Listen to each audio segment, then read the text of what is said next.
Bonjour à tous, je suis très très très contente aujourd'hui parce que j'ai trois académiciens et académiciennes qui sont présents pour parler sur ce podcast du macramé et de l'impact que peut avoir le macramé dans nos vies ou tout simplement ce que cette pratique nous apporte à chacun. Donc j'avais pas envie de partager toute seule mon avis sur ce sujet, j'avais envie d'avoir une conversation. Donc aujourd'hui, j'accueille Sarah, Dominique et Pascal.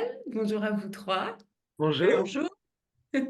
On va essayer, c'est une grande première, de faire un podcast où on parle à quatre, donc de pas trop se couper la parole et de pouvoir faire en sorte que ce soit agréable pour vous à écouter. Mais c'est une première, donc comme toute première, peut-être il y aura des petits couacs et on s'excuse d'avance si c'est le cas. En tout cas, moi, je suis très contente de les accueillir là et de pouvoir échanger voilà, avec chacun d'eux. Pour commencer, ce que je vous propose à tous les trois, c'est de peut-être vous présenter en quelques phrases et puis dire qu'est-ce qui vous a donné envie aujourd'hui de pouvoir échanger autour de ce sujet. Alors, je tiens à préciser avant toute chose qu'ils ne savent pas les questions que je vais leur poser. Ils ne savent pas, absolument pas, la trame de ce temps ensemble. Et ils étaient d'accord avec cette idée que ça reste du coup spontané et que ce soit vraiment une conversation joyeuse et authentique. Donc voilà, ils savent pas ce que je vais leur demander. Et on va comme ça évoluer au fil de la discussion tous ensemble. Donc voilà, je vous propose d'abord chacun de peut-être prendre la parole et dire qui vous êtes, pourquoi vous êtes là, et ce que vous avez envie. Allez, Pascal. Moi, c'est Pascal. Je suis l'académicien de la cinquième académie. J'ai choisi une vie particulière. Donc, j'étais gravement malade et le voyage est devenu ma thérapie. Et comme je suis quelqu'un d'assez altruiste, je voulais offrir quelque chose aux gens que je rencontre, un souvenir personnel que j'avais confectionné de mes mains. Et je trouvais que le macramé était une idée sympathique. Mais de là, j'ai commencé à découvrir quelques tutos et de fil en aiguille, c'est devenu un hobby et puis maintenant, c'est devenu une passion. Et tous les gens que je croise sont émerveillés des choses que je partage et que je leur offre. C'est des cadeaux du voyage pour moi. Ouais, merci, Pascal. Et toi, tu voyages depuis combien de temps? Il y a 6 ans que je suis sur la route. Il y a 6 ans que tu es sur la route. Maintenant, au fil de tes voyages, tu partages aussi ta passion pour le macramé avec les gens que tu rencontres, quoi.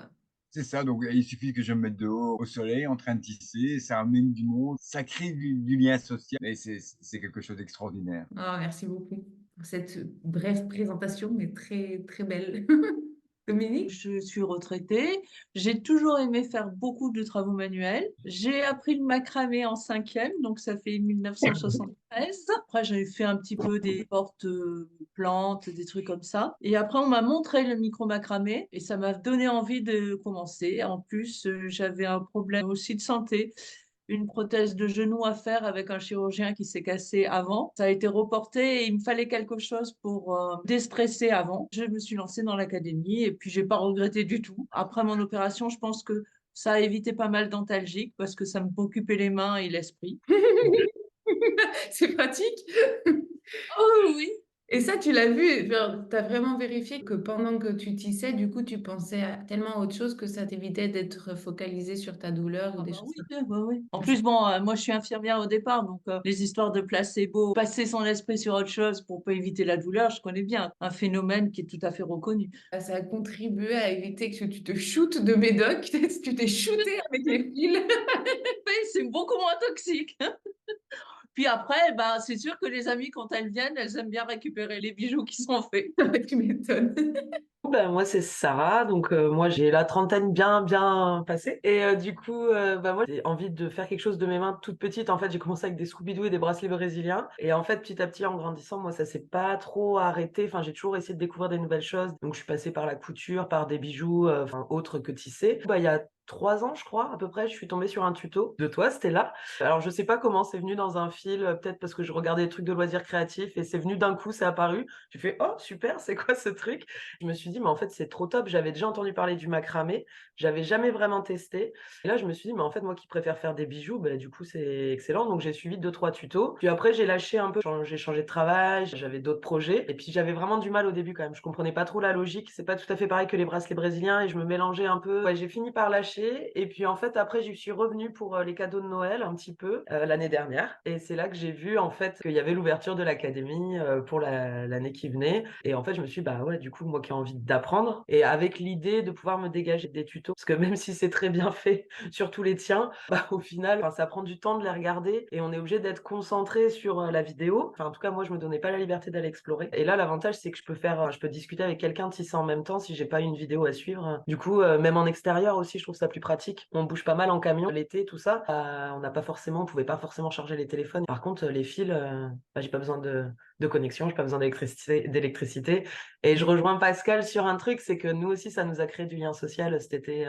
Il y a des gens qui venaient me voir, en fait, pour savoir ce que c'était, ce que je faisais. Donc, je trouve ça plutôt cool, en fait. Ouais, C'est c'est pratique. trop marrant parce que vous partagez ça et moi, ça a été un des trucs que j'ai vécu à fond en Amérique latine, quoi. Quand je tissais partout, tout le temps, les gens venaient voir. Enfin, c'est vraiment, il y a un truc où quand tu es en train de faire, ou même quand après je suis rentrée en France et que je faisais les marchés ou quoi, le fait de faire devant les gens et de te montrer ça, ça interpelle et puis, ah, mais c'est incroyable, ah, mais d'accord. Et en fait, les gens peuvent comprendre et souvent, quand je faisais des marchés, ça permettait aussi de pas avoir à me justifier du prix de mes créations ou quoi, parce que les gens voyaient tout de suite que j'étais en train de faire des bijoux et donc disaient ah oui d'accord, c'est toi qui les fais à la main, nœud par nœud. Et tout de suite ils voient et c'est super intriguant et ça crée effectivement le lien, la discussion, ces questions que peuvent avoir les gens. Mais alors, mais je comprends pas comment tu fais, mais ça tient, mais c'est dingue.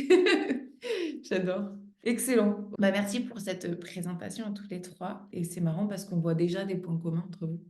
C'est rigolo. Ok, du coup, il y en a qui ont déjà répondu à cette question, mais en partie quand vous êtes présenté, parce que la question d'après, c'était bah, comment tu as découvert le macramé et qu'est-ce qui t'a donné envie d'en faire? Toi, Sarah, tu as un peu répondu quand tu disais bah, que tu baignais dedans petite. Et de fait, ça s'est un peu présenté à toi et ah bah tiens, j'ai envie de comprendre, mais du coup, peut-être tu peux approfondir ce truc de ce que tu as eu envie, toi, c'était plus de comprendre ce que tu faisais pour pouvoir être libre justement des tutoriels. C'est plus ça, en fait, toi, qui t'a donné envie d'approfondir, non? Oui, parce que du coup, bah, en fait, moi, j'ai un rapport aux outils numériques qui est très particulier. C'est qu'en fait, moins je m'en sers, enfin, je trouve ça très pratique, mais plus je peux m'en passer, mieux c'est. Donc, c'est vrai que du coup, de suivre les vidéos, pour moi, c'était bien au début. Et puis, vraiment, je trouve ce que je disais tout à l'heure, c'est qu'au niveau de la créativité, en fait, le fait de suivre un tuto, on a du mal quand on le suit, à sortir du tuto, surtout quand on ne maîtrise pas la technique. J'ai tenté des trucs, en fait, mais sans base technique suffisante.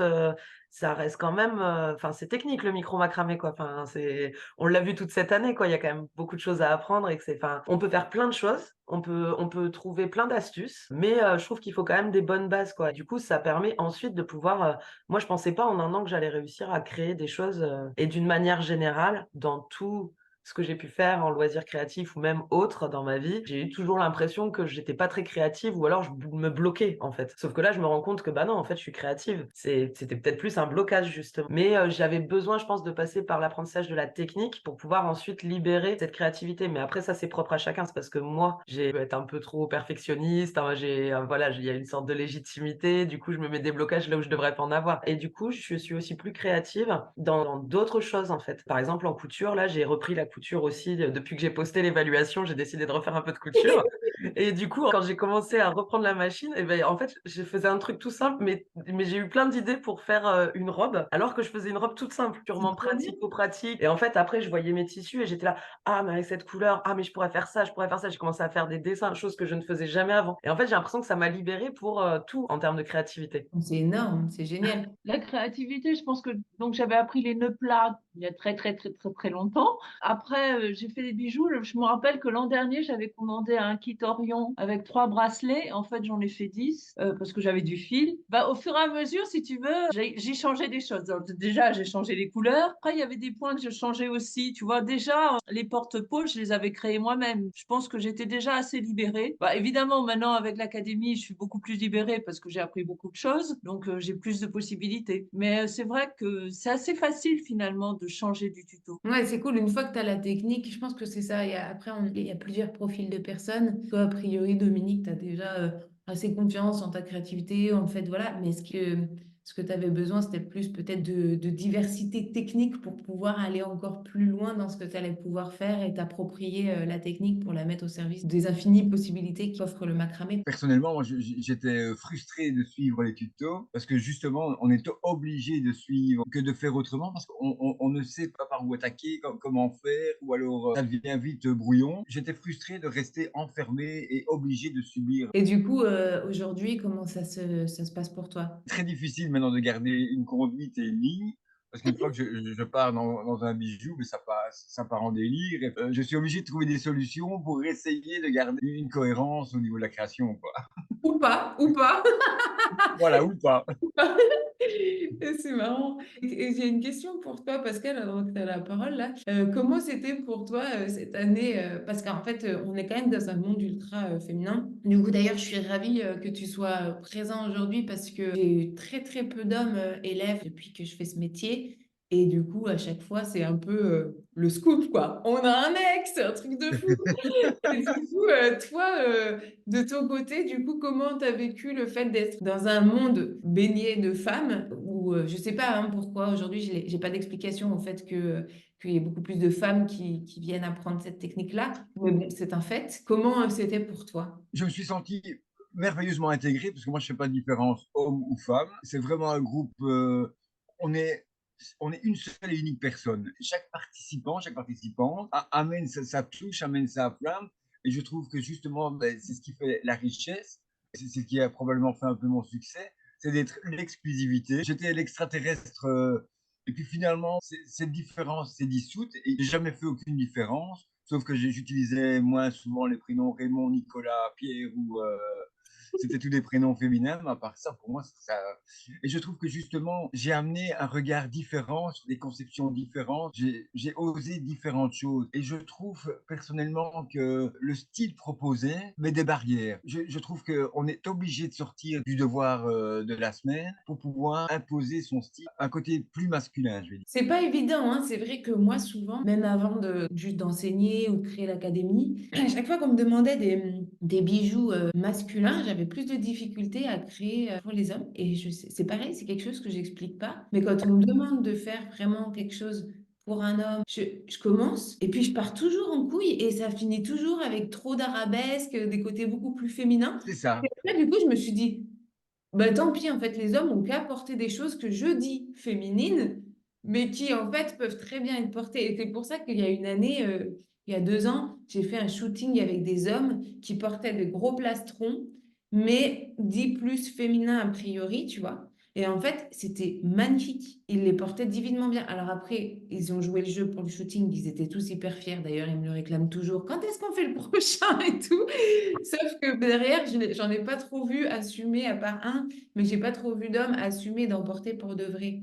Et c'est vrai que les bijoux, a priori, dits plus masculins, ça va être plus des choses déjà moins colorées, souvent, avec moins de fioritures, moins de perles, plus neutres. Je pense que c'est surtout au niveau des formes. Et moi, que je crée, je les porte. Et je me fais arrêter dans la rue parce que des gens me disent waouh, votre pierre est magnifique. Je trouve qu'il y a une possibilité à explorer au niveau masculin, peut-être en mettant moins de perles, en mettant moins de. Mais tous les bijoux que je crée sont plus carrés, je vais dire. Ça attire le regard, c'est extraordinaire. Oui, mais je crois que c'est ça. Après, c'est ce que je pense, c'est que on a tous des univers.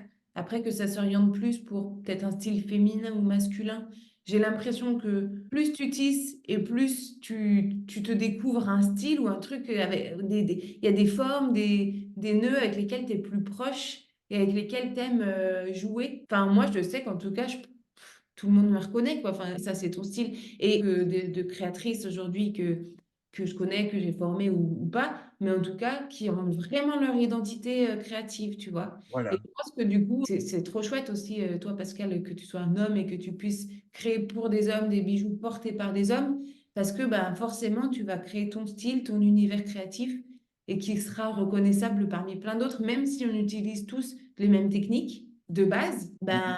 plus tu vas t'aventurer dans ta créativité, plus tu vas te découvrir ton identité créative. Et ça, je trouve ça très, très beau. Et le macramé, c'est vraiment le buvard de ta personnalité. À partir partir du moment où tu crées un bijou, c'est une partie de toi. C'est justement ce qui est très riche dans le macramé, c'est que tu offres un bijou, mais tu offres une partie de toi, de ton imaginaire, de ta créativité, de tes voyages. Oui, C'est tellement. ultra personnel, quoi. Hein.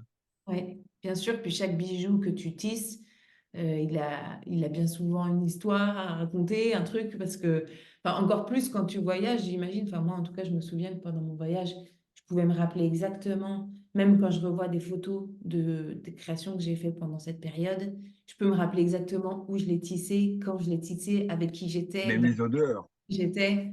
Enfin, c'est fou. Est-ce que vous voudriez partager qu'est-ce que vous aimez dans cette pratique et qu'est-ce que ça vous apporte dans votre vie de pratiquer le macramé personnellement? Moi, Est-ce c'est une que- thérapie, moi. Hein. J'ai eu de graves problèmes de santé et le matin, c'est très difficile à mettre la machine en route. Et plutôt que de rester devant mon café et regarder les oiseaux passer, ben, je tisse. Et c'est vraiment devenu un moment qui me permet de démarrer la journée, qui me permet d'oublier que j'ai mal et justement de m'ouvrir et d'avoir l'esprit créatif et l'esprit d'acceptation de la journée positive. Dès que la matinée est passée, ben, pour moi, la journée ne peut être que belle. Parce que j'ai investi dans la création, c'est vraiment devenu une thérapie. C'est incroyable. Il y a pas que moi alors qui me shootais pas avec les Ah, médias. mais c'est C'est devenu un clair, besoin, hein, c'est devenu un besoin. c'est Hein. clair. Et si même Oui, je fais n'importe quoi et que je fais, parce que je pars beaucoup dans les délires, je fais des essais, c'est vraiment un moment où j'oublie tout, je suis ailleurs, sur une autre planète. Il va falloir que tu fasses rembourser par la sécurité sociale. c'est clair, c'est clair que je vais faire un partenariat avec la Sécu en mode bon, alors Ah non, là, franchement, mais c'est et honnêtement, entre nous, quand j'étais trouvé mon médecin, parce qu'il était gravement malade, on devait enfin, j'étais au stade terminal de la maladie et je lui dis: «Écoute, on arrête de me toucher, je prends le volant et quand je reviens, c'est fini, mais au moins je profite de mon dernier voyage» et le voyage m'a guéri. Le médecin est d'accord de me faire un document en me certifiant que le voyage, pour moi, est thérapeutique et le macramé est devenu thérapeutique également. Ça participe à mon bien-être attends, mais Pascal, tu es en train de dire que tu étais vraiment dans grave maladie, stade terminal, tu as pris ton volant, tu t'es barré en voyage avec ton camion. Voilà, 3 mois Non. après, je suis revenu en Belgique et c'était normalement pour me faire euthanasier. Quand on a repassé les examens, mais il n'y avait plus aucune trace de cancer, il n'y avait plus rien du tout. J'étais en rémission. Je reste une énigme de la science. C'est incroyable, c'est incroyable. Merci pour ce partage, c'est hyper inspirant. J'adore, ça me fait des frissons partout. Tu voulais dire quelque chose, Dominique, non? Tu avais le rebondi sur le... qu'est-ce que toi, ça t'apporte, le macramé? Qu'est-ce que ça te Ah bah fait? aujourd'hui, au niveau de la santé, moi ça va, hein. C'était juste des prothèses, donc une fois que c'est mis, c'est bon, ça va très bien. Ça m'apporte, j'adore faire des trucs manuels, donc du macramé, du crochet, du tricot, tout quoi. Bon là, je pense que les bijoux, j'aime bien, mais je vais essayer un peu comme Gloria qui fait plein de sacs, des trucs plus gros. J'aimerais bien essayer ça aussi. Toi, tu es une multicréative, en fait, tu as besoin de toujours être stimulée avec plein Ouais. d'idées, de choses à faire. Et du coup, si on ne parle pas que du macramé, mais de manière globale, ces activités-là, est-ce que tu arrives à voir ce que ça t'apporte dans ta vie ou c'est juste, en fait, c'est juste du kiff et puis t'aimes ça, ça te fait du bien et... Ouais, c'est du plaisir de le faire, de créer et ensuite de l'offrir. Hmm. C'est beau, ça. Trop Je bien. n'achète jamais de cadeaux de Noël. Tu crées tous tes cadeaux de Noël. Ouais, c'est beau, ça fait plaisir. Hein. Moi, là, c'est pareil, je suis en train de faire cet après-midi, je vais tisser la deuxième boucle d'oreille pour ma belle-sœur, à qui je ferai un cadeau à Noël, parce qu'on se tire au sort. Du coup, j'étais là, ah, et ça m'a fait du bien, parce que moi, j'ai moins le temps aujourd'hui de créer avec cette histoire-là, d'avoir une entreprise avec 10 salariés, mais qu'est-ce que c'est que ça? Du coup, je me Si tu n'as retrouve pas le temps, tu lui coupes une oreille. Hein. je me retrouve à faire mais ouais, non, mais je me retrouve à faire du management toute la journée. Puis je suis là, mais attends, du coup, là en 2024, mes intentions, ça va vraiment être de ramener aussi plus d'espace créatif dans mes semaines. J'ai un peu perdu ça parce qu'il fallait que je structure aussi l'entreprise, ce qui est très bien, mais ça me nourrit tellement. Et même quand je fais juste, là ce week-end, j'ai fait une boucle d'oreille. Enfin, j'en ai fait 3 solos. Maintenant, il faut que je fasse les 3 autres, tu sais. J'ai fait qu'une de la paire. Moi, j'ai toujours trop la flemme de faire la deuxième. Du coup, j'étais là, bon, là, je fais celle-là, elle me plaît, j'en fais une autre, puis maintenant, il faut que je fasse les paires. Mais ça m'a fait un bien fou, j'adore, quoi. Enfin, vraiment, ça n'a pas changé depuis 15 ans que je fais du macramé. Chaque fois que je reprends mes fils et ma planche, je rentre dans un état comme ça me ramène, en fait. Il y a un truc qui me ramène, qui me recentre, qui me met là dans l'instant et même quand je suis dans ma créativité, dans ma création, je suis j'ai des moments d'excitation où ça monte, puis ça revient. Enfin, tu sais, il y avait vraiment tout un truc intérieur qui se passe qui est trop bizarre, mais que vraiment me nourrit profondément, quoi.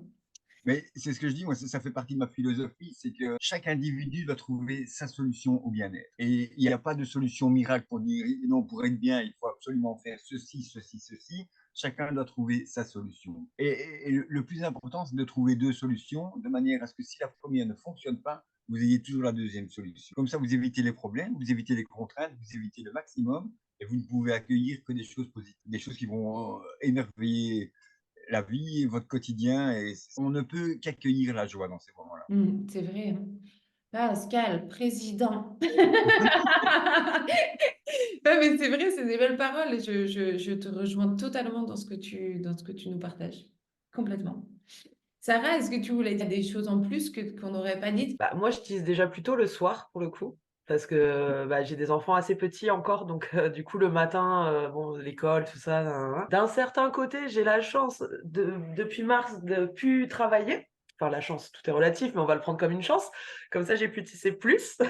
Donc, du coup, maintenant, je tisse aussi la journée quand ils sont pas là. J'aime bien tisser le soir. Et quand on couche les enfants, j'ai ce moment, en fait, où j'ai envie de me retrouver, même si mon compagnon est là, lui, comme si à la fin de la journée, en fait, c'était ma petite bulle à moi. Et d'ailleurs, quand les enfants se relèvent, une fois qu'on les a couchés, ils savent très bien que si je suis en train de tisser à ce moment-là, c'est pas moi qui irai les voir. Parce que du coup, ah, maman, elle est en train de tisser. Eh ben ouais, c'est pas moi qui vais vous recoucher, du coup. Mais, et du coup, ça a créé, même maintenant, je tisse avec eux à côté. Parce qu'ils ont, le petit a 4 ans quand même, donc il est encore petit, vraiment, quoi, pour des fois comprendre et tout. Du coup, là, il a compris, en fait, quand maman, elle tisse, eh ben, maman, en fait, elle fait son truc. Donc, bah là, moi, je m'occupe. Je fais aussi mon truc. Donc, quelque part, ça a presque développer aussi un peu son autonomie, de dire bah, maman, elle n'est pas toujours là pour moi, même si je la vois et que physiquement elle est là, elle n'est pas forcément toujours disponible quand je le décide, parce qu'il a compris qu'il fallait que des fois je compte les nœuds. Donc maintenant, quand il me voit compter, bah, en fait, il sait que donc il attend, il est à côté de moi, il attend. Et du coup, je trouve ça En top fait, parce qu'en fait, ça a même contribué. Alors moi, ça me fait du bien. Mais ça a même contribué à l'éducation finalement du petit qui patiente, qui s'énerve moins, qui dit ah ben maman elle est pas là que pour moi. Enfin, mais parce que c'est le propre des enfants petits en fait, c'est de vouloir tout le temps solliciter, etc. Après, il faut mettre des règles, des bases. Mais en fait, le micro macramé m'a permis de mettre, enfin finalement d'instaurer aussi ces bases, parce que je m'autorisais peu de loisirs en fait quand même. ce que j'ai compris, moi, c'est que tu es des enfants hyperactifs, très difficiles et insupportables, et que le seul refuge que tu as trouvé, c'est de te mettre dans le macramé et hop, de décharger ça à monsieur. Alors on remarquera depuis tout à l'heure que je parle que de mon fils, mais oui, ça lui correspond à peu près. Non, j'ai le décodeur, je décode, je décode. Mais Mais d'ailleurs, il veut tisser d'ailleurs, parce qu'il a besoin de s'occuper effectivement tout le temps. Et du coup, je pensais qu'il était un peu petit. Et en fait, bah, finalement, ça lui a appris aussi à se concentrer et à faire quelque chose qui prend un peu de temps en fait pour voir un résultat. Enfin, du coup, en plus, lui, il prend du temps quoi pour faire. Mais du coup, là, bah, en fait, j'ai appris à la grande. Elle a très bien réussi. Il a dit, mais moi aussi, je veux faire et tout. Et du coup, je lui ai appris le point plat. Et en fait, il y arrive très bien. Et alors, c'est assez rigolo de le voir serrer parce que c'est dur. Mais il est tout rouge et tout, mais en fait, il serre très bien ses nœuds et ses bracelets sont très beaux en fait. Mais c'est Mais hallucinant, c'est un hein, à quel préjugé, point. hein. Je pense que quand on dit le macramé, c'est féminin, c'est archi faux. Parce que le mec qui tisse, il tisse des choses extraordinaires et ce n'est absolument pas une activité féminine, exclusivement féminine. Ah C'est un oui. préjugé, il faut Ah oui. arrêter ces Et choses, tu quoi. sais, Pascal, moi, j'ai appris enfin, en Amérique latine, en tout cas, il y a beaucoup plus d'hommes qui tissent que de femmes. Donc, moi, quand j'ai appris le macramé dans la rue, les artisans, c'est principalement des hommes qui tissent. Et le papa de Waira, de ma fille aînée, qui est péruvien, il tisse aussi. On tissait tous les deux à l'époque ensemble. Et c'est sûr qu'il y a pas de genre. Puis surtout pour les enfants, moi, ma sœur est éducatrice Montessori. Elle a instauré dans sa classe un atelier macramé. Donc, il y a une planche, des fils, des perles, et les enfants sont autonomes. Donc, ils ont entre 3 et 6 ans, parce qu'elle a les petits, une classe de 3 à 6 ans. Et les enfants vont en autonomie faire leurs bracelets. Et ma sœur, elle a toujours un petit tas de bracelets sur son bureau à brûler pour les finitions. Parce que les enfants, quand ils ont fini leur bracelet, ils le mettent sur le bureau de la maîtresse, qui, elle, va faire les finitions pour qu'ils repartent avec. Et c'est vraiment, surtout le point plat. En fait, je me rends compte qu'il y a vraiment une répétition, droite, gauche, et ça vient aussi jouer sur, je pense, enfin, ça c'est une supposition, ça se trouve, je dis de la merde, mais j'ai l'impression que ça vient jouer sur la connexion aussi de nos cerveaux droite et gauche. Parce que tu sais, il y a des exercices qu'on nous fait faire, de brain gym, de trucs pour reconnecter nos cerveaux droite et gauche. Et c'est vraiment des mouvements très simples et répétitifs qui viennent reconnecter ces deux parties de notre cerveau. Et moi, je sais pas, j'ai toujours eu l'impression qu'il y a un truc avec ce point-là qui jouent en fait sur ça. Et je le vois aussi, des personnes qui captent en 2 secondes, donc tu sens qu'ils sont bien équilibrés, qu'ils ont les cerveaux bien équilibrés, tout ça, parce que tu vas leur montrer, mais alors ça rentre en 2 secondes et demie. Et tu as des personnes, notamment au salon, à qui on fait découvrir le macramé et à qui on propose de faire des petits bracelets découvertes droite-gauche. Il y en a ça ne rentre pas.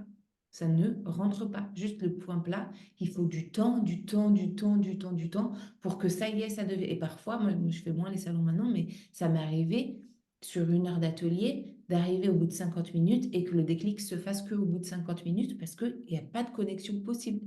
Et tu te rends compte que oui, c'est simple, mais tu vois, c'est vraiment un mouvement, c'est pas si évident pour tout le monde et ça vient vraiment, cette répétition-là, elle vient vraiment jouer sur des choses. Moi, j'ai l'impression que c'est au-delà de juste faire un petit nœud tranquille, tu vois, il se passe des choses. Et juste, je voulais ajouter un petit truc, en fait, c'est que moi, j'ai aussi, le macramé a permis de me rééduquer réellement, en fait, sur des troubles de l'équilibre qui étaient persistants et en fait, qui se sont déclenchés l'année dernière avant que je m'inscrive, juste avant que je voie l'inscription pour l'académie. Quand j'ai pu enfin sortir de mon lit, enfin voilà, de remarcher un peu et tout, j'ai dû un peu me pousser et en fait, bah, il y avait plein de petites choses que j'arrivais pas à faire, enfin que j'arrivais plus à faire. Je pouvais plus regarder un ordi, c'était compliqué même d'aller voir des tutos sur mon téléphone. Enfin en fait, c'est pour ça aussi que je me suis inscrite à l'académie, c'était pour voir si j'étais capable parce qu'à ce moment-là, je pouvais pas rester longtemps devant un téléphone, devant un ordinateur, etc. Ça me déclenchait trop de vertige, en fait. Et du coup, petit à petit, en fait, je me suis dit, bah, je vais essayer de retisser. Alors, au début, je reprenais les bases de ce que je savais faire pour pas trop me capter sur la vidéo ou alors j'écoutais plus que je regardais.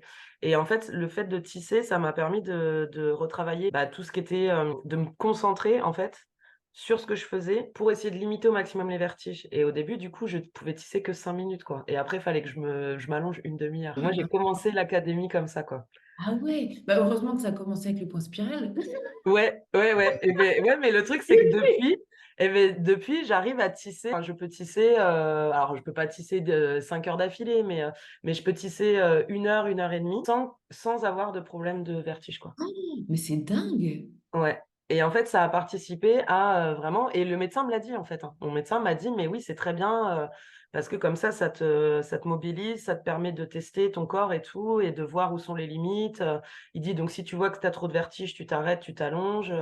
Et en fait, petit à petit, bah, j'ai augmenté le temps. Donc en fait, au début, c'était 5 minutes de tissage, une demi-heure, 1 heure de repos. Après, c'est devenu bah, une demi-heure de tissage, 5 minutes de repos. Enfin, bon, voilà, après. Et En maintenant, fait, j'ai plus besoin de me reposer. c'est énorme. En fait, tu as fait de la rééducation avec le macramé Et validé par le médecin, par la technique validée par le médecin, par le et kiné, validé par etc. la médecine. On va Ouais. vraiment faire un partenariat avec la Sécu. C'est ça. C'est un truc de fou. Ah, c'est Mais, génial. moi, je Ouais. pense que le macramé, ça doit être très dur parce qu'il faut tisser tantôt avec la main droite, tantôt avec la main gauche. Donc, moi, ma droite et ma gauche, je ne les connais pas. Donc, je fais des choses avec la main droite, des choses avec la main gauche. Donc, ça ne me gêne absolument pas. Mais je pense que moi, j'ai une amie qui est hyper latéralisée. Tu lui feras jamais faire un nœud avec la main gauche. Ça serait impossible pour elle. Ah ouais, mais moi, j'aime bien quand on me dit que c'est impossible, j'aime bien prouver le contraire. Alors, faut pas me dire ça, moi, Dominique.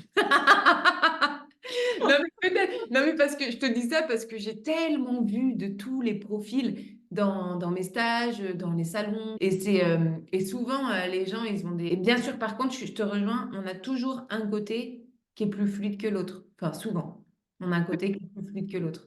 Par contre, quand tu fais un nœud à gauche, tu utilises tes 2 mains. À chaque fois, tu utilises tes 2 mains pour faire le nœud. De toute façon, tu as besoin d'une main qui tient, une main qui tisse. Oui, Donc, dans tous oui. les cas, tu as besoin des deux. Donc, c'est juste, peut-être qu'il y a un côté qui est moins fluide. Et je l'ai vu en stage à des moments où il y a, putain, les lignes de points basiques dans ce sens-là, elles sont nickel, nettes, précises, parfaites. De l'autre côté, ça ressemble à rien. Elle ne sait plus dans quelle main elle doit prendre son fil guide, son fil tisseur, elle est perdue. Mais par contre, C'est juste une histoire d'habitude et de travail, et puis tu persévères un petit peu et au bout d'un moment, tu y arrives. Mais c'est vrai que c'est plus difficile et qu'on peut faire face à ce genre de petits freins ou de petites difficultés au démarrage selon les personnes. C'est clair. Ok, et du coup d'ailleurs par rapport à la créativité, tiens, enfin on en a déjà parlé un peu, mais j'avais cette question après, du coup les questions se sont toutes entremêlées dans la discussion, et c'est génial, c'est ça que je voulais, donc c'est parfait. Mais est-ce qu'aujourd'hui, donc, enfin, je pense que vous avez tous répondu à ça, mais vous vous sentez créatif ou est-ce qu'il y a encore des moments où vous avez des freins par rapport à votre créativité? Moi, je sens créatif. Moi, ce que j'adore aussi, c'est regarder un bijou et puis comme Anne fait, quoi. Essayer de comprendre comment il est fait et le refaire. Vous décortiquez. À décortiquer, ça j'adore. Mais si tu veux, je vais commencer à le décortiquer, mais après, il finira pas forcément de la même façon. Après, tu vas laisser ta créativité faire le reste. Ouais. Ok, excellent. Mais moi, je trouve que justement, le macramé permet cette liberté. Quand on fait de la musique, du piano ou quoi, on suit le solfège, on suit la partition, c'est carré, on est obligé de suivre la trame. Tandis que dans le macramé, ben justement, on peut partir en délire, et c'est ce que je fais à chaque fois, et j'aime bien. Et c'est pour ça que j'ai abandonné le piano et que je me suis mis au handpan, parce que c'est un instrument, c'est intuitif. C'est quelque chose c'est chaque fois unique, c'est chaque fois différent. Donc, c'est ce qui est fantastique avec le macramé, je trouve, c'est que justement, ça C'est permet une liberté absolue et totale. Ça permet une liberté totale, c'est ça qu'on a entendu à la fin. Sarah, tu voulais rajouter quelque chose? Moi, j'ai tendance à regarder aussi un petit peu comme Dominique, à regarder un peu enfin, des modèles pour la technique, pour le décortiquer, parce que voilà. Mais en fait, ça finit jamais. C'est plus une inspiration, on va dire. Et après, je me dépatouille. Et puis en plus, je fais pas forcément, je sais pas comment je me débrouille. Mais c'est pas très académique des fois ce que je fais. En fait, je sais pas, des fois je fais des démarrages, des trucs et je me dis mais ça doit pas du tout être comme ça. Normalement, si c'est Anne qui décortiquait, ce serait pas ça du tout. Mais bon, ça donne pas tout à fait le même rendu, mais ça fonctionne. Donc au final, je me dis bah en fait c'est pas grave. Et pour le coup, moi ce que j'aime moi vraiment, c'est tester des astuces en fait, parce que même des choses qu'on n'a pas apprises dans l'académie, bah au final, une fois qu'on noue et qu'on sait à peu près ce que ça peut donner, etc. Mais notamment pour faire ressortir des couleurs que je veux à des endroits. Hmm. Et je trouve toujours des astuces. Ah, c'est Voilà. ça. C'est ça. Enfin, dans l'académie, en tout cas, moi, j'ai mis au service enfin, dans cette formation, j'ai vraiment mis tout ce que moi, je voyais Enfin, j'ai tout donné, mon savoir-faire, et j'ai essayé de le rendre logique dans l'apprentissage pour pouvoir s'en saisir, en fait. Mais après, une fois que tu as terminé l'académie, ben, c'est juste de la recherche. Moi, très régulièrement en stage, il y a des gens qui viennent avec des challenges pour moi en me disant, ah, j'ai envie de faire ça. Ils me montrent une photo, ils me montrent un truc, une forme. Et je ne sais pas comment on l'a fait, puisque ça ne fait pas partie de mes habitudes créatives ou quand je crée à l'instinct, je ne vais pas forcément utiliser ces astuces-là. Mais en fait, j'observe, je cherche, j'essaye et c'est ça qui est riche aussi. Après, on trouve. Et donc, c'est pour ça que l'académie aussi est là évoluer d'année en année parce qu'à chaque fois, ensemble, dans la communauté, on trouve des pépites qu'on remet, qu'on redonne au service de la communauté, qu'on crée des astuces, on crée des bonus, on crée des trucs et on les redonne. Par exemple, le carré aztèque que j'avais mis dans l'académie l'année dernière, je l'ai mis parce qu'il y a justement une stagiaire qui est venue en me disant j'aimerais faire cette forme-là et qu'on a passé 2 heures ensemble à chercher comment la faire. Et j'ai trouvé ça génial. Et après, j'ai dit, bah, du coup, je la donne dans l'académie parce qu'il y en a peut-être qui voudront faire exactement ce truc-là. Et c'est vrai que je pense que c'est infini et que moi-même, toute ma vie, tant que je continue à tisser, je continuerai à découvrir des formes et des astuces et des choses comme ça. C'est comme ça, en tout cas, que j'ai appris le macramé. J'ai appris les bases. Donc, on va dire le point basique. Au Pérou, ils travaillent de manière très pleine, c'est-à-dire c'est beaucoup de formes, mais c'est très plein, c'est très peu aéré. Et en fait, une fois que j'ai compris les bases, après, j'ai expérimenté, expérimenté, expérimenté, expérimenté. Et Et c'est toujours ce que je dis, hein, le macramé, c'est pas une science exacte. Donc justement, on peut partir en délire, on peut oser. Je crois qu'il faut oser les nœuds. Il faut essayer, il faut oser, Et si ça donne bien, on se dit, oh, ben, chouette, je le garde. Parce qu'il y a des nœuds qui sont apparus dans les bonus que j'avais déjà découverts par moi-même. Parce c'est que ça, j'avais essayé. c'est ça. Par exemple, moi, la bouclette, les gens ils me disent, mais comment tu fais la bouclette? Au début, j'avais un peu honte de dire comment je le faisais parce que j'étais là, mais c'est un peu de la posture, quoi. Je passe mon guide dessous, mon fil tisseur dessus, je prends le truc en sandwich et je fais une boucle. Mais je veux dire, personne m'a appris à faire une bouclette. J'ai fait une bouclette parce que j'avais envie de voir cette forme naître dans mon bijou. et je me suis dit comment je peux la faire. Pareil pour la spirale. La spirale, j'ai vu, je me suis dit comment je pourrais imaginer faire une spirale. Je pense qu'il y a peut-être plein d'autres manières de la faire. Et c'est pour ça que quand on décortique, et je reviens à ce que tu disais, Sarah, quand on décortique un bijou, moi, c'est ce que je dis, ou maintenant Anne qui fait les décortiquages, c'est ce qu'elle dit aussi.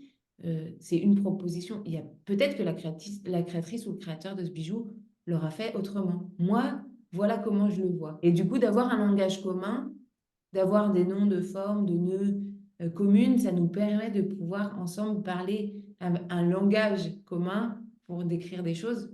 Mais peut-être que la personne qui l'a fait, elle est partie de par l'autre côté.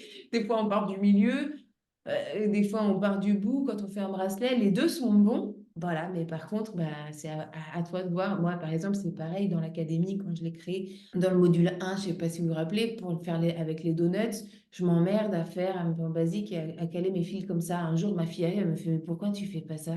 Je suis là, ah ouais, putain, ça faut que je leur dise parce qu'ils vont me haïr quand ils vont voir qu'en faisant comme ça, c'est beaucoup plus simple. Voilà, mais du coup, pour dire, pour un résultat similaire, on peut avoir plusieurs manières de faire les choses et une fois qu'on a compris la technique, c'est ça qui est riche, c'est qu'on peut s'amuser avec et c'est très joyeux. Ouais. C'est comme la vie. La vie, qu'est-ce qui est important? C'est la communication, avoir un échange commun, pouvoir se faire comprendre. Et à partir de là, il y a une diversité absolue. Il y a mille choses qui peuvent. Et je crois que vraiment, c'est ce que je dis, le macramé, je trouve que c'est vraiment un reflet, mais de l'existence. Et que chaque bijou, chaque personne apporte sa science de la vie, sa science du quotidien, sa science du. Je trouve qu'un bijou qui est présenté, c'est tellement le reflet de la personne. En voyant un bijou, je peux dire, ah, cette personne, elle est sensible, cette personne, elle est brute. Et à l'instant T, en fait, c'est ça qui est fou. Moi, dans les stages, ça, je le vérifie énormément. C'est incroyable. Ce que les personnes, elles créent dans les stages, ça leur ressemble, mais tellement. C'est Et ça. encore plus quand on fait les cercles de femmes, enfin, il y a vraiment tout ce qui se passe dans nos vies à ce moment-là, tout ce qui se matérialise dans la matière, dans le tissage. Et c'est dingo. Franchement, c'est absolument dingue. Le temps passe et on a fait un bon tour et c'était vraiment trop bien. J'aurais juste une dernière question pour vous. Et là, du coup, je reviens plus sur votre expérience de l'académie parce qu'on en parle beaucoup en ce moment et que du coup, vous avez tous les trois participé à cette aventure. Du coup, et qu'en plus, c'est récent, donc du coup, vous êtes encore à chaud et bien dedans. Qu'est-ce que vous avez plus aimé dans cette aventure? Qu'est-ce qui a été le plus pour vous? Qu'est-ce que vous retirez de plus fort ou que vous avez le plus aimé dans cette aventure que vous venez de vivre d'un an d'apprentissage? Moi, j'ai une réponse un peu qui me vient tout de suite, enfin un mot en tout cas qui me vient tout de suite, c'est la bienveillance en fait. Moi, ça, en fait, la manière dont la formation, c'est pas la formation en elle-même, mais la manière dont la formation est conçue, la manière dont les échanges se font entre les personnes qui suivent la formation, mais aussi avec du coup Anne et Marie et Elise, voilà, entre autres, parce que bon après, on te voit moins quand même, et du coup, on n'a pas du tout affaire à toute l'équipe, Alice, enfin après ça c'est encore. Mais c'est vrai que du coup, voilà, Marie et Anne, on les a au quotidien, en fait, sur le groupe Facebook avec nous, vraiment. Élise, qui passe aussi régulièrement. Du coup, bah, je trouve que ça a mis vraiment, ouais, un espèce de truc bienveillant. Enfin, comme si on était dans une bulle. Et moi, du coup, ça m'a un peu rassurée à la fois pour avancer parce que j'ai pas ressenti de pression, en fait, au fur et à mesure de la formation, quoi. Il y avait des délais, mais enfin notamment pour les évals, mais si on voulait finir dans les temps, mais après pareil c'est pas obligatoire et t'as assez insisté même dans les lives en disant mais vous mettez pas la pression, c'est qu'un bout de papier. Enfin, en fait du coup tout est fait pour pas qu'il y ait de pression, pour que tout se passe tranquillement. Il y a eu beaucoup d'entraide dans le groupe, je sais pas si c'était pareil les années d'avant, mais en tout cas là cette année j'ai trouvé que enfin voilà on a vécu quelque chose de fort. Et même si, alors moi j'ai rencontré personne physiquement des académiciennes, et bon Pascal, on s'est pas rencontré non plus, mais c'est vrai que du coup, bah, il y a un espèce, ça fait un peu comme une famille, et pour le coup, moi c'était un peu ma soupape aussi, et ma bulle de bienveillance, à la fois ma soupape et ma bulle de bienveillance, et là cette année j'en avais réellement besoin de cette bulle de bienveillance, donc c'est vraiment ça moi, qui ressort. Et franchement, Marie et Anne, je les trouve extraordinaires, quoi, dans leur manière d'aborder les choses quotidiennement, leur message, enfin, ouais, leur manière d'interagir sur le groupe, c'est juste hallucinant, quoi. Marie et Anne, ce sont deux, pour celles qui ne savent pas de quoi on parle, c'est les deux personnes de l'équipe pédagogique qui sont là pour animer tout plein de petites choses sur le groupe Facebook, pour répondre aux questions. En fait, il y a toujours une présence d'un modérateur et d'une personne de l'équipe pédagogique sur le groupe pour vous aider dans le quotidien. Parce que les lives, il y en a 7 dans l'année, 7 8. Et du coup, entre les lives, quand vous avez des questions, quoi, ben, vous êtes bien. C'est vrai elles sont précieuses, quoi. C'est des petits amours. Amours. Merci beaucoup, Sarah. Mais moi, je vais dire qu'au début, quand j'ai commencé l'académie, je me suis dit, ça y est, ici, je me suis fait avoir. Ça va être très impersonnel. On va devoir rendre des devoirs et ça va être très impersonnel. On n'aura pas d'échange. Ça va être, vous faites ci, vous remettez, on valide. Alors que finalement, petit à petit, ben, c'est installé justement, c'est le groupe Facebook, cette convivialité. Et puis même, je veux dire, j'ai eu des appels téléphoniques de Marie qui venait à la rescousse, me dit non, non, écoute, tu dois pas abandonner, tu pars comme ça, tu crées ceci. Et vraiment, il y a cette solidarité, cette entraide. Le mot bienveillance, c'est quelque chose qui reviendra à tous les intervenants. Mais moi, ça m'a éveillé beaucoup de défauts de ma personnalité parce que j'étais focalisé sur le résultat. Donc, le but, c'était à la limite, allez, je bâcle un petit peu, mais du moment que c'est terminé, que ça ressemble un petit peu, j'étais satisfait. Et maintenant, ça m'a éveillé sur le fait d'être devenu plus pointilleux, de vraiment accorder toute l'attention nécessaire à chaque détail. Et ça, je me rends compte que j'ai 50 ans maintenant et 50 ans, la première 50 années de ma vie, je les ai passées, je veux dire, un peu à bâcler, un peu brouillon.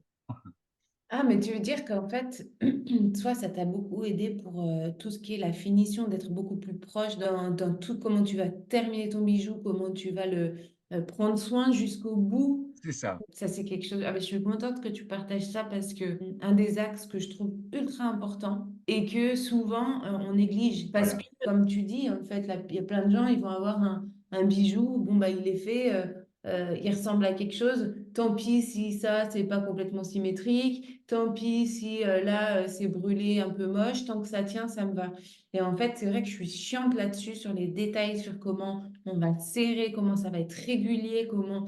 Parce que je trouve qu'en fait, la satisfaction à la fin, quand tu es vraiment allé au bout d'un truc bien fini, elle est complètement différente. Et surtout après, quand tu vas l'offrir, il a une autre valeur aussi. Donc, je trouve ça très, très chouette que tu relèves ça et que ça ait pu, en tout cas, t'aider dans ces détails qui n'en sont plus, en fait. C'est trop bien. C'est marrant parce que moi, tu m'as dit l'inverse pendant un live. Tu m'as dit d'arrêter d'être aussi perfectionniste et de me Ouais. lâcher un peu la grappe. Parce que moi, c'était le problème inverse. Moi, ça m'a appris à lâcher un peu plus prise et à être moins pointilleuse. C'est ça. Des fois, se contenter de oui, c'est symétrique. Enfin, ça reste de l'artisanat et en fait, tout n'est pas parfait, quoi. Exactement. Mais parce que tu as vraiment des profils très, Oui, très opposés là-dessus. Et les deux, l'idée, c'est que, comme tu dis, quand on est trop exigeant, qu'on puisse se lâcher la grappe. Parce qu'en fait, quand on parle de détails qui ne se voient même pas à l'œil, on est dans un extrême inverse, tu vois. Et à l'inverse, il y a des gens c'est ça, ils brûlent, ça fait des énormes pâtés, limite on voit les empreintes de doigts sur les trucs. Et ça, en fait, c'est important aussi d'avoir plus de précision pour un bijou plus fini. Notamment en stage, je suis assez chiante et exigeante là-dessus parce que je trouve que ça apporte beaucoup, beaucoup aux gens en fait qui vont amener ces détails-là. Et à la fin, en fait, ben, un détail plus un détail plus un détail, ça fait une vraie différence sur le bijou final et même dans comment on se sent en fait à la fin d'avoir un bijou qui est propre, qu'on sent qui est bien fini, qui va être solide, qui va avoir une belle tenue, bah, c'est beaucoup plus gratifiant qu'un bijou qui est un peu mou parce qu'on n'a pas trop serré ses nœuds, qui est mal brûlé, donc ça peut partir, qui gratte parce que justement, on n'a pas, voilà, tu vois, tous ces détails-là, quoi. Merci Pascal, en tout cas, pour ce partage. Visiblement, ce qui nous a beaucoup plu, c'est le groupe Facebook, hein, parce que c'est vrai que c'était génial de communiquer entre nous. Moi, ce qui m'a beaucoup plu aussi, c'était l'attente de la nouvelle vidéo et le plaisir de découvrir quelque chose de nouveau à chaque fois. Ouais, j'ai eu aussi la joie de rencontrer Anne parce que Anne était en Haute-Savoie, moi aussi. Donc, elle est venue à une expo qu'on faisait avec le club de dentelle, voir l'expo et de rencontrer Anne, ça a été vraiment un vrai bonheur. Trop bien. Génial. Bon, ben, merci infiniment à vous trois pour ce temps partagé autour de tous ces bons souvenirs qu'on a vécu cette année, puis de tout ce que le macramé nous apporte et continuera à nous apporter dans nos vies respectives. C'était chouette parce que moi aussi, j'ai pu partager des petits bouts aussi en vous entendant, ça a fait écho. On était bien en miroir tous les quatre. J'ai trouvé que c'était un beau moment. J'espère que pour vous aussi. Tout à fait. C'est cool. Mais ça continue de Et toute façon, hein. ouais, ça continue. Et puis, ben, je vous dis à très bientôt. Puis une belle route créative à chacun de vous. Et moi, Euh, je voudrais juste ajouter ma petite phrase habituelle. C'est beau la vie dans la joie. c'est beau la vie dans la joie. Merci Pascal. Vous avez un petit mot de la fin, les filles, ou c'est bon pour vous? Bon, c'est bon. Parfait. Eh ben, merci à tous. Et à très, très, très, très, très bientôt.